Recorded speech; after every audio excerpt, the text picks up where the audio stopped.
ಗುರುಗಳೇ, ಪ್ರತಿಯೊಬ್ಬರಿಗೂ ಕೂಡ ಸುಂದರವಾದ ಜೀವನ ನಡೆಸಬೇಕು, ತನ್ನ ಸಂಗಾತಿ ಜೊತೆ ಒಂದೊಳ್ಳೆ ಬದುಕನ್ನು ನಡೆಸಬೇಕು ಅನ್ನುವಂಥ ಆಸೆ ಸಹಜವಾಗಿದ್ದೇ ಇರತ್ತೆ. ಸುಂದರವಾದ ಜೀವನ ಇರಬೇಕು ಅನ್ನೋದಾದ್ರೆ ಭಗವಂತನ ಪ್ರೇರಣೆ ಅನ್ನೋದಿರಬೇಕು, ಅವನ ಆಶೀರ್ವಾದ ಅನ್ನೋದಿರಬೇಕಾಗತ್ತೆ. ಹಾಗಾಗಿ ಒಂದು ಸುಂದರ ಜೀವನಕ್ಕೆ ಇವೆಲ್ಲವೂ ಕೂಡ ಎಷ್ಟರ ಮಟ್ಟಿಗೆ ಕಾರಣ ಆಗುತ್ತೆ? ಗ್ರಹಗತಿಗಳಿರ್ಬೋದು, ಭಗವಂತನ ಆಶೀರ್ವಾದ ಅನ್ನೋದು ಎಷ್ಟರ ಮಟ್ಟಿಗೆ ಕಾರಣ ಆಗಿರುತ್ತೆ? ಅಂದರೆ ಸೃಷ್ಟಿಕಾರಕ, ಸ್ಥಿತಿಕಾರಕ, ಲಯಕಾರಕ ಅಂತ ಏನು ಹೇಳ್ತೀವೋ ಹಾಗೆ ನಮ್ಮ ಪ್ರಣವ ಸ್ವರೂಪಿ ಓಂಕಾರದಿಂದಲೂ ಕೂಡ ಶಿವ ಮತ್ತು ಪಾರ್ವತಿ, ವಿಷ್ಣು ಮತ್ತು ಲಕ್ಷ್ಮಿ ಹೇಗೋ ಹಾಗೆ ಸೀತಾಮಾತಾ, ರಾಮ ಸೀತಾರಾಮ ಹೇಗೋ ದೇವಾನ್ ದೇವತೆಗಳಲ್ಲೂ ಕೂಡ ಪ್ರೀತಿ, ವಿಶ್ವಾಸ, ದಾಂಪತ್ಯ ಜೀವನ ಹೇಗೆ ನಡೆಸಬೇಕು, ಹೇಗೆ ಇದೆ, ನವಗ್ರಹಗಳಿಗೆ ದೇವಾನ್ ದೇವತೆಗಳಿಗೇನೆ ಅಧಿಪತಿಯಾಗಿ ನವಗ್ರಹಗಳ ಲಾಲನೆ ಪಾಲನೆ, ನವಗ್ರಹಗಳ ಹೇಗೆ ಜೀವನದ ಬುನಾದಿ ಅನ್ನುವಂಥದ್ದು ತಿಳಿಸ್ಕೊಟ್ರು. ಹಾಗೆ ಮನುಕುಲದಲ್ಲೂ ಕೂಡ ನಮ್ಮ ಗ್ರಹಗತಿಗಳ ಆಧಾರದ ಮೇರೆಗೆ ನಮ್ಮ ಜೀವನ ಹೇಗೆ ನಡೀತಾ ಇದೆ, ಪ್ರೀತಿ ವಿಶ್ವಾಸ ಅಂತಂದ್ರೆ ಹೇಗೆ, ಹೊಂದಾಣಿಕೆ ಅನ್ನುವಂಥದ್ದು ಹೇಗೆ, ಈ ಎಲ್ಲಾ ವಿಷಯಗಳಿಗೂ ಕೂಡ ನವಗ್ರಹ ಮತ್ತು ಜಾತಕನೇ ಮೂಲ. ಪೂರ್ವ ಜನ್ಮದ ಕರ್ಮ ಅನ್ನುವಂತಿದ್ದಾಗ, ಪೂರ್ವ ಜನ್ಮದ ಫಲ ಅಂತಿದ್ದಾಗ ನಮಗೆ ಹೊಂದಾಣಿಕೆ ಅನ್ನುವಂಥದ್ದು ಕಂಡು ಬರುತ್ತದೆ. ಅಂದ್ರೆ ದಾಂಪತ್ಯ ಜೀವನ ಅನ್ನುವಂಥದ್ದು ಸೃಷ್ಟಿಕರ್ತ ಸೃಷ್ಟಿ ಮಾಡುವಂಥದ್ದು, ನಮ್ಮ ಕೈಗಳಲ್ಲಿಲ್ಲ.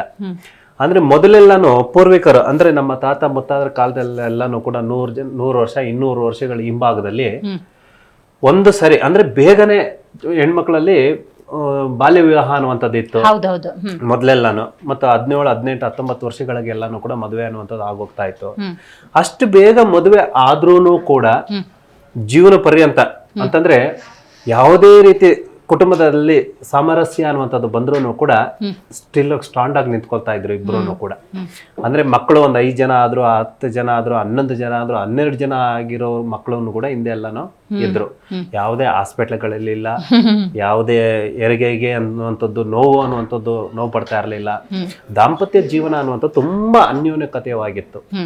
ಮೊದಲನೇದಾಗಿ ಆವಾಗಿನ ಸಂಪ್ರದಾಯ ಮತ್ತು ಆಹಾರದ ಪದ್ಧತಿ ಮತ್ತು ಕುಟುಂಬದ ಒಂದು ಗಾಂಭೀರ್ಯತೆ, ಅಂದ್ರೆ ಒಂದು ಭಯ ಭಕ್ತಿ, ಹೀಗೆ ಬದುಕಬೇಕು, ಹೆಣ್ಮಕ್ಳು ಅಂತಂದ್ರೆ ಹೇಗೆ ಇರಬೇಕು, ಮನೆ ಕುಟುಂಬ ಅಂತಂದ್ರೆ ಹೇಗೆ ಇರಬೇಕು, ಅಂದ್ರೆ ಒಂದು ಸಾಂಪ್ರದಾಯಿಕವಾಗಿ ಒಂದು ಹಬ್ಬ ಹರಿದಿನಗಳಲ್ಲಿ, ಹರಿದಿನ ಅಂತಂದ್ರೆ ಅರಸಾವೆ ಮತ್ತು ಹಬ್ಬ ಹರಿದಿನ ಅಂತ ಹೇಳ್ತೀವಿ.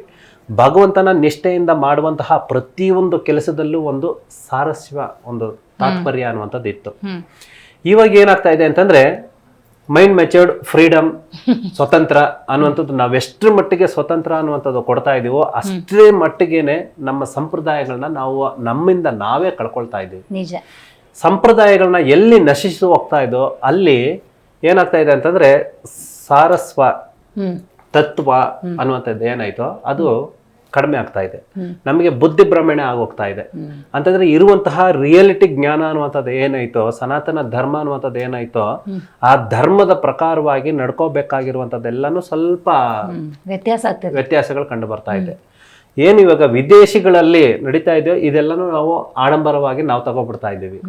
ನಮ್ಮಲ್ಲಿ ಪ್ಯೂರಿಟಿ ಅನ್ನುವಂಥದ್ದು ಏನಿದೆಯೋ ಅವರು ವಿದ್ಯಾಭ್ಯಾಸದಿಂದ ಭಗವದ್ಗೀತೆಯನ್ನು ಓದಿ, ಹಿಂದೂ ಪುರಾಣಗಳನ್ನು ಓದಿ ಅವ್ರು ನಮಗ್ ಕನ್ವರ್ಟ್ ಆಗ್ತಾ ಇದ್ದಾರೆ.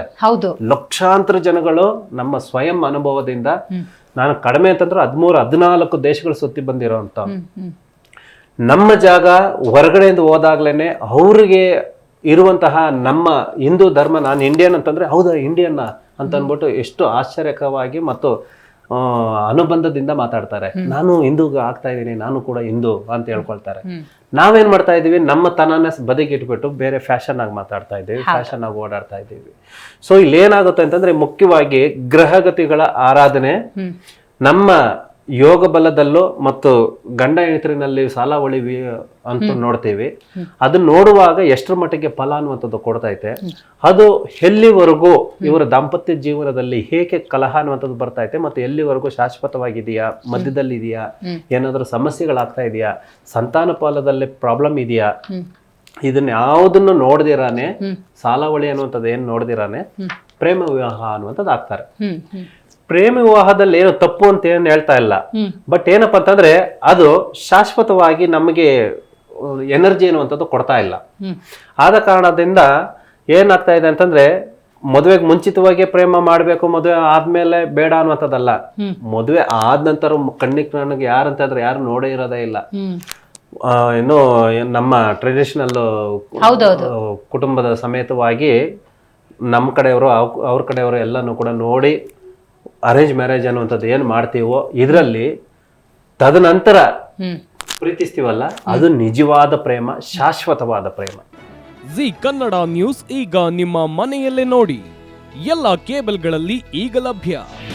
ನಿಮ್ಮ ನೆಚ್ಚಿನ ಜಿ ಕನ್ನಡ ನ್ಯೂಸ್ ಈಗ ಸನ್ ಡೈರೆಕ್ಟ್ ನಲ್ಲಿ number 292, Tata play number 1664, Jio TV number 1334, NXT digital number 30, in cable number 30, city networks 51, U digital number 162, GTPL number 17, Rockline telecommunications number 42, Shri Basaveshwara cable number 168, rural cable network 60, Vinayaka digital 57, Abhishek cable 821, city channel 53, Siddeshwara cable network 57, V4 digital Infotech 628, Surya digital networks 53, Gajanan digital number 836, Malnad infotech private limited number 56, Metrocast number 830, victory digital number 167ರಲ್ಲಿ ನೋಡಿ ಆನಂದಿಸಿ.